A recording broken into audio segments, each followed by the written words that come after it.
Hello నమస్తే. ఆంధ్రప్రదేశ్లో medical కాలేజీలు ప్రైవేటు వ్యక్తులకు అప్పగించే అంశానికి సంబంధించిన రాద్ధాంతం చూస్తున్నాం. అప్పగిస్తూ ప్రభుత్వం తీసుకుంటున్న నిర్ణయం పైన తీవ్ర వ్యతిరేకతని చూస్తున్నాం. ప్రభుత్వం తీసుకున్న నిర్ణయం సరైంది కాదు అంటూ రాష్ట్ర వ్యాప్తంగా ప్రజల ఆందోళన చేయడం చూస్తున్నాం. 1 కోటి మందితో సంతకాలు చేయించామంటూ ప్రతిపక్ష పార్టీ వైఎస్ఆర్ కాంగ్రెస్ పార్టీ చెప్పడం చూస్తున్నాం. త్వరలో ఆ 1 కోటి సంతకాలని మేము గవర్నర్ ముందు పెడతామంటూ వైసీపీ చెప్పడం చూస్తున్నాం. రాష్ట్ర వ్యాప్తంగా వైసీపీ ఆందోళనకు చాలా పెద్ద ఎత్తున అనూహ్య స్పందన కనిపించిన విషయాన్ని కూడా చూశాం. సో ఈ నేపథ్యంలో రాష్ట్ర ప్రభుత్వం తీసుకున్న నిర్ణయం పైన ప్రజల్లో తీవ్ర ఆగ్రహం ఉన్నమాట వాస్తవం అనేది ప్రభుత్వం కూడా అంగీకరించక తప్పని పరిస్థితి ఏర్పడింది. అయినప్పటికీ మేము ఎవరికో హామీ ఇచ్చేసాం, మా వాళ్ళకి మేము కాలేజీలు అప్పగించాల్సిందే అన్నట్లుగా ప్రభుత్వం ముందుకెళ్లడం కూడా చూస్తున్నాం. ఇవేవి పట్టించుకోకుండా మెడికల్ కాలేజీలు ప్రైవేటు వ్యక్తులకు అప్పగించే ప్రయత్నాన్ని కంటిన్యూ చేస్తోంది ప్రభుత్వం. ఈ సందర్భంగా ప్రభుత్వం వైఎస్ఆర్ కాంగ్రెస్ పార్టీకి ఆన్సర్ చెప్తున్నట్లుగా రాష్ట్ర ప్రజలకు ఆన్సర్ చెప్పే ప్రయత్నం మానేసి వైఎస్ఆర్ కాంగ్రెస్ పార్టీకి ఆన్సర్ చెప్తున్నట్లుగా వైఎస్ఆర్ కాంగ్రెస్ పార్టీ చేస్తున్న విమర్శలపైన రాజకీయ విమర్శలు చేస్తూ వచ్చింది. అవేంటంటే కాలేజీలు అసలు ఎక్కడున్నాయి, కాలేజీల నిర్మాణమే పూర్తి కాలేదు, కేవలం పిల్లర్లు వేశారు, కేవలం పునాదులు తీశారు, పునాదులు తీసేసి కాలేజీలు కట్టేశామంటే ఎలా అంటూ విమర్శలు చేయడం చూసాం. 1-2 చోట్ల తెలుగుదేశం పార్టీకి సంబంధించిన మంత్రులు వెళ్ళి ఆ కాలేజీలు ఇవి అంటూ పరిశీలన చేయడము చూసాం. ఇక మరీ దారుణంగా మరీ ఘోరంగా పులివెందుల మెడికల్ కాలేజీ నిర్మాణం పూర్తి అయినప్పటికీ అక్కడ సిబ్బందికి సంబంధించిన వసతి నిర్మాణాలు పూర్తి కాలేదనే కారణంతో పులివెందుల మెడికల్ కాలేజీకి కేంద్ర ప్రభుత్వం కేటాయించిన 50 సీట్లని ఇప్పుడు మాకు వద్దు అంటూ రాష్ట్ర ప్రభుత్వం కేంద్రానికి లేఖ రాయటం కూడా చూసాం. సో ఇవన్నీ కూడా రాజకీయపరమైన కారణాలతో తీసుకున్న నిర్ణయాలు. ఆ నిర్ణయాల కారణంగా ఆంధ్రప్రదేశ్లో వైద్య విద్యార్థులు, ఆంధ్రప్రదేశ్ ప్రజలు ఇబ్బందులు పడుతున్నారు, నష్టపోతున్నారు. వచ్చే దశాబ్దాల పాటు నష్టం జరుగుతూనే ఉంటుంది. వీటిపైన మనం కంటిన్యూస్గా మాట్లాడుతూ వచ్చాం. మెడికల్ కాలేజీల అంశానికి సంబంధించి కూడా నేను ప్రభుత్వం తీసుకున్న నిర్ణయాన్ని తప్పుపడుతూ ప్రభుత్వం తన నిర్ణయాన్ని వెనక్కి తీసుకోవాలని కోరుతూ వచ్చాను. ప్రభుత్వాలు మాత్రం పట్టించుకోవట్లేదు. నిన్న మెడికల్ కాలేజీలకు సంబంధించిన అంశం పైన మంత్రి సత్యకుమార్ ఒక రివ్యూ నిర్వహించారు. దాదాపు 3 గంటల పాటు ఆయన రివ్యూ నిర్వహించారు. 3 గంటల పాటు నిర్వహించిన ఈ రివ్యూలో ఆయన పిడుగురాళ్ళ అలాగే పాడేరు కాలేజీలకు అదనపు సీట్లు వచ్చాయనే విషయాన్ని చెప్తున్నారు. 50 సీట్లు 100 సీట్లు అదనంగా వచ్చేసాయి. వచ్చే సంవత్సరం నుంచి అడ్మిషన్స్ ఈ అకాడమిక్ ఇయర్ నుంచి అడ్మిషన్స్ స్టార్ట్ కాబోతున్నాయి అనే విషయాన్ని చెప్తున్నారు.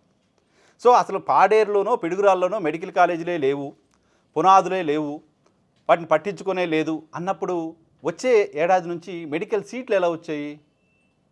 పునాదులే లేని చోట్ల, బిల్డింగ్లే లేని చోట్ల కాలేజీలు ఏ రకంగా నడపగలుగుతోంది ఆంధ్రప్రదేశ్ ప్రభుత్వం? కాలేజీలే కట్టలేదన్నారే, అసలు కాలేజీలే అక్కడ లేవన్నారే, కాలేజీలు గత ప్రభుత్వం నిర్మించనే లేదన్నారే. మరి ఇప్పుడు పాడేరులోనూ పిడుగురాల్లోనూ అదనపు సీట్లు తీసుకొచ్చి లేకపోతే 50 సీట్లు 100 సీట్లు ఆల్రెడీ 50 సీట్లు ఇప్పటికే కోల్పోయాం. ఆ కోల్పోవడానికి కారణం ప్రభుత్వం కాదు, అధికారుల నిర్లక్ష్యం అంటూ నిన్న రివ్యూలో మంత్రే చెప్తున్నారు. అధికారుల నిర్లక్ష్యం కారణంగా 50 సీట్లు కోల్పోయాం, నేనేదో కేంద్ర మంత్రితో మాట్లాడతానని చెప్తున్నారు. సో నిర్మాణమే జరిగిన ఆ కాలేజీల్లో ఇప్పుడు మీరు సీట్లు ఎలా తీసుకొచ్చి క్లాసులు చెప్పదలుచుకున్నారు? పిడుగురాళ్ళ పాడేరు కాలేజీల పరిస్థితి ఏంటి? పులివెందుల కాలేజీ పరిస్థితి ఏంటి? పులివెందుల కాలేజీ తరహాలో అయినా పిడుగురాళ్ళ పాడేరు కాలేజీలు ఉన్నాయా ఇప్పుడు? మరి అక్కడ కొత్తగా సీట్లు వస్తున్నాయి, అది మా అచీవ్మెంట్గా ప్రభుత్వం ఎలా చెప్తోంది? కాలేజీల నిర్మాణమే పూర్తి కానప్పుడు సీట్లు ఎలా వస్తున్నాయని ఇప్పుడు చెప్తున్నారు.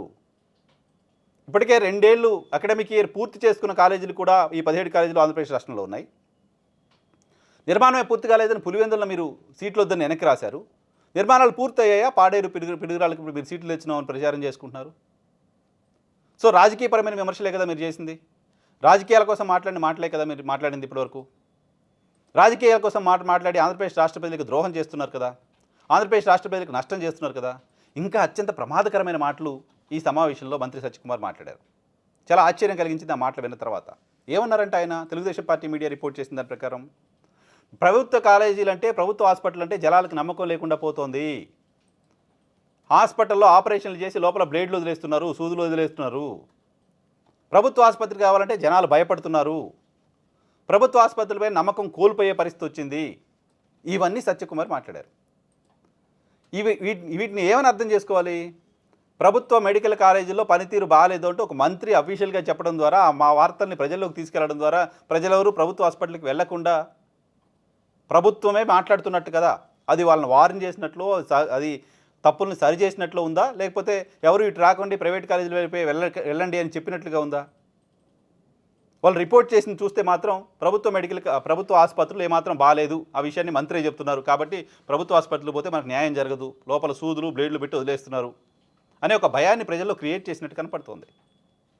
ఈ ప్రభుత్వానికి మెడికల్ కాలేజీలకు సంబంధించిన అంశంలో పేద ప్రజలకు మేలు చేయడం, ప్రభుత్వ రంగంలో మెడికల్ వ్యవస్థని బలోపేతం చేయడం, వీటన్నిటికంటే కూడా ఇంకా ఏదో బెనిఫిట్ కోసం ఇంకేదో లాభం కోసం ప్రయత్నం చేస్తుంది అలాంటి ఒక ఇంప్రెషన్ని ప్రభుత్వం కల్పిస్తోంది.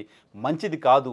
మెడికల్ కాలేజీల అంశంలో పునాదులు తీయలేదు, పిల్లర్లు మాత్రమే వేశారు, నిర్మాణమే జరగలేదు అంటూ మీరు మాట్లాడిన మాటలు తప్పని చెంపలేసుకొని ప్రజలకు క్షమాపణ చెప్పి అదనంగా సీట్లు తీసుకొచ్చి కోల్పోయిన సీట్లను మళ్ళీ తీసుకురావడానికి సంబంధించిన ప్రయత్నం ఏం చేస్తారో చెప్పి మెడికల్ కాలేజీల ప్రైవేటీకరణ అంశాన్ని ఇప్పటికైనా పక్కన పెడితే ప్రజలు క్షమించే పరిస్థితి ఉంటుంది. అదర్వైజ్ భవిష్యత్తు ఆంధ్రప్రదేశ్లో కూటమి సర్కార్ని ఎట్టి పరిస్థితుల్లోనూ పీపీపీ పద్ధతిలో కాలేజీలు ప్రైవేట్ వ్యక్తులకు ఇవ్వడాన్ని సహించదు. భవిష్యత్తు ఎట్టి పరిస్థితుల్లోనూ కూటమి సర్కార్ని క్షమించదు.